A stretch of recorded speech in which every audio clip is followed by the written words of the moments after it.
नमस्कार, मैं श्रेया और आप देख रहे हैं बातें यूपी की। मैं हाजिर हूं उत्तर प्रदेश की 10 बड़ी खबरों के साथ। उत्तर प्रदेश की योगी सरकार ने गुरुवार को अपना नवा ऐतिहासिक बजट पेश किया।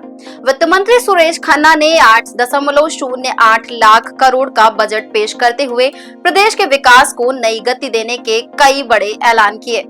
युवाओं को आकर्षित करने के लिए सरकार ने नौकरियां, स्टार्टअप और उद्योगों के ब्याज मुक्त लोन की व्यवस्था की है। वहीं मेधावी छात्राओं को मुफ्त स्कूटी देने की घोषणा की गई है। प्रदेश में यातायात को सुगम बनाने के लिए 4 नए एक्सप्रेस वे निर्माण का खाका तैयार किया गया है। इसके अलावा राजकीय एवं निजी क्षेत्र के मेडिकल कॉलेज, चिकित्सा संस्थानों और विश्वविद्यालयों की स्थापना के लिए भी बजट में खास प्रावधान किया गया है। आज 20 फरवरी 2025 को रेखा गुप्ता ने दिल्ली के रामलीला मैदान में मुख्यमंत्री पद की शपथ ली। 50 वर्षीय रेखा गुप्ता, जो शालीमार बाग सीट से पहली बार विधायक चुनी गई हैं, दिल्ली की 9वीं और 4थी महिला मुख्यमंत्री बनी हैं। उनसे पहले सुषमा स्वराज, शीला दीक्षित और आतिशी ने ये पद संभाला था। रेखा गुप्ता के साथ 6 मंत्रियों ने भी शपथ ली, जिनमें प्रवेश वर्मा, आशीष सूद, मनजिंदर सिंह सिरसा, रविंद्र इंद्राज सिंह, कपिल मिश्रा और पंकज कुमार सिंह शामिल हैं। प्रवेश वर्मा ने अरविंद केजरीवाल को हराकर विधानसभा चुनाव में जीत हासिल की थी। इस शपथ ग्रहण के साथ भाजपा ने 27 वर्षों के बाद दिल्ली में सत्ता हासिल की है। इसी के साथ अब बढ़ते हैं अगली खबर की ओर। योगी सरकार ने यूपी के छोटे शहरों को स्मार्ट सिटी बनाने का ऐलान किया है। इसके तहत प्रदेश के सभी मंडल मुख्यालयों पर कन्वेंशन सेंटर बनाए जाएंगे। नगर विकास विभाग ने इसके लिए नए बजट में 100 करोड़ रुपए की मांग की है। केंद्र और राज्य सरकार पहले ही 17 नगर निगमों को स्मार्ट सिटी बना रही है। स्मार्ट सिटी योजनाओं से स्थानीय निवेश और रोजगार के अवसर बढ़ेंगे। कन्वेंशन सेंटरों में 300 से 500 लोगों के बैठने की सुविधा, पार्किंग और शादी जैसी आयोजन सुविधाएं दी जाएंगी। उत्तर प्रदेश में एमबीबीएस और पीजी सीटों में बढ़ोतरी की घोषणा की गई है। 2025 से 2026 में प्रदेश में 1500 नई एमबीबीएस सीटें जोड़ी जाएंगी, जिसमें कुल 10,000 सीटें बढ़ेंगी। इसके अलावा बलिया और बलरामपुर में सरकारी मेडिकल कॉलेज स्थापित किए जाएंगे। इसके लिए 27 करोड़ और 25 करोड़ रुपए का बजट प्रावधान किया गया है। वित्त मंत्री सुरेश खन्ना ने चिकित्सा शिक्षा के लिए 2066 करोड़ रुपए की व्यवस्था की है। इसके साथ ही गोरखपुर में आयुष विश्वविद्यालय और वाराणसी में होम्योपैथिक कॉलेज की स्थापना की भी योजना है। इसी के साथ अब बढ़ते हैं अगली खबर की ओर। उत्तर प्रदेश के 76 जेलों में बंदियों को संगम के पवित्र जल से स्नान कराया जा रहा है। यूपी सरकार ने इस आदेश के तहत जेलों में त्रिवेणी जल की व्यवस्था की है। प्रयागराज के सेंट्रल जेल में 1900 कैदियों को संगम जल से स्नान कराया जाएगा। राज्य में कुल 76 जेलें हैं, जिनमें 90,000 से ज्यादा बंदी है, जबकि जेलों की क्षमता 76,000 है।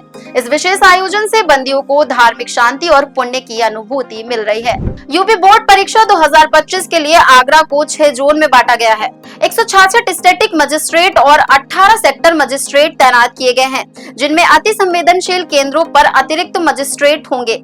नकल रोकने के लिए 5 सचल दल भी बनाए गए हैं, जो केंद्रों पर कड़ी निगरानी रखेंगे। प्रत्येक दल में 3 सदस्य होंगे, जिसमें महिला शिक्षक भी शामिल हैं।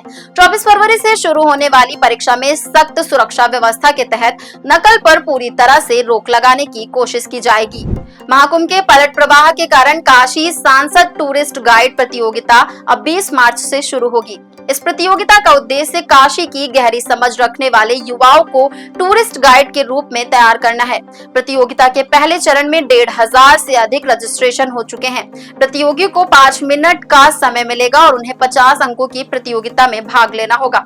इसके अलावा निबंध लेखन और रील बनाने की प्रतियोगिताएं भी शामिल होंगी।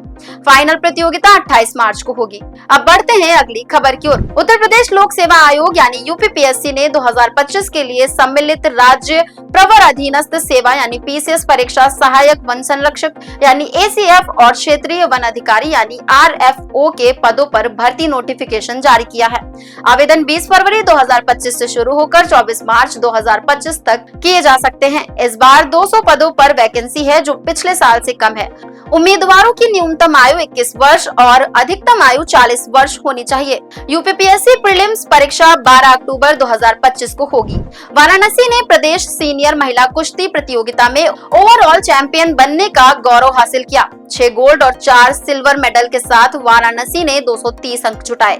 प्रमुख पहलवानों में रिया यादव, आंचल, अर्पिता सरोज और पायल यादव ने स्वर्ण पदक जीते। भारतीय कुश्ती महासंघ के अध्यक्ष संजय सिंह ने महिलाओं के प्रदर्शन की सराहना की और कहा कि बेटियां देश का नाम रोशन कर रही हैं। कानपुर और मुरादाबाद क्रमशः उप विजेता और तीसरे स्थान पर हैं। वाराणसी के खिलाड़ी अब नेशनल प्रतियोगिता में उत्तर प्रदेश का प्रतिनिधित्व करेंगी। अब चलते चलते एक नजर डाल लेते हैं उत्तर प्रदेश की मौसम की ओर। यूपी के कई जिलों के मौसम में बड़ा बदलाव देखा गया। मौसम विभाग ने 33 जिलों में हल्की बारिश और ओले गिरने की चेतावनी जारी की है। इनमें गोंडा, बलरामपुर, सीतापुर, बहराइच, लखीमपुर खीरी, सहारनपुर, मेरठ, अलीगढ़, मथुरा, मुरादाबाद, पीलीभीत, शाहजहांपुर, बदायूं और आसपास के इलाके शामिल हैं। 19 फरवरी को वाराणसी प्रदेश में सबसे गर्म रहा, जहां अधिकतम तापमान 32.5 डिग्री सेल्सियस रिकॉर्ड किया गया। प्रदेश के कुछ इलाकों में हल्का कोहरा और धुंध भी रहेगा। तो ये थी दिन भर की 10 बड़ी खबरें। ऐसी ही खबरों को देखने के लिए देखते रहें और करते रहें बातें यूपी की।